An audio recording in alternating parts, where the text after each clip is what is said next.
আসসালামু আলাইকুম দর্শক। খালেদা জিয়ার জানাজা সম্পন্ন হলো। তাহাকে অনেক কূটনৈতিক অতিথি ছিলেন জানাজার।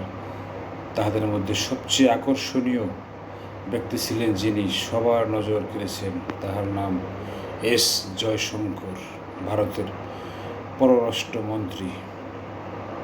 তিনি খালেদা জিয়াকে সম্মান জানাতে বাংলাদেশে এসেছেন। এসে বিমান থেকে নেমে জনাব তারেক রহমানের সাথে সাক্ষাৎ করেছেন। এটা বিশাল একটি ঘটনা এবং খবর। তারেক রহমানের সাথে সাক্ষাতের পর নরেন্দ্র মোদীর শুভেচ্ছা বার্তা দিলেন। এই সফর এমন এক সময় হলো যখন বাংলাদেশের সাথে ভারতের রাজনৈতিক সম্পর্ক একদমই ভালো যাচ্ছিল না। ঠিক সেই সময় শঙ্কর আসলে বাংলাদেশে এবং শুভেচ্ছা পৌঁছে দিলেন ভারতের প্রধানমন্ত্রীর। ভারতীয় গণমাধ্যমে রয়টার্সের শিরোনাম হলো, তিনি নরেন্দ্র মোদীর একটি চিঠি তারেক রহমানের কাছে দেন।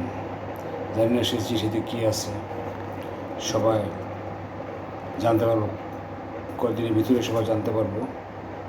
আর গত সরকারের আমলে খুবই খারাপ সম্পর্ক ছিল বাংলাদেশের সাথে, একমাত্র দাসত্ব সম্পর্ক ছিল। আমরা চাই সবাই যেন ভালো সম্পর্ক থাক, বন্ধুত্ব, আমরা দাসত্ব হতে চাই না। বাংলাদেশের মানুষের সাথে ভারতের মানুষের বন্ধুত্ব থাকবে, কোনো দাসত্ব না। ভারত যা বলবে তাই চলবে না।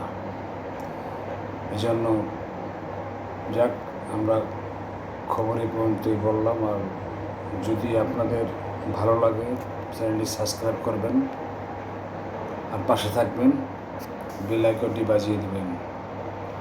ধন্যবাদ সবাইকে, আর ভালো থাকবেন ইনশাল্লাহ। আসসালামু আলাইকুম।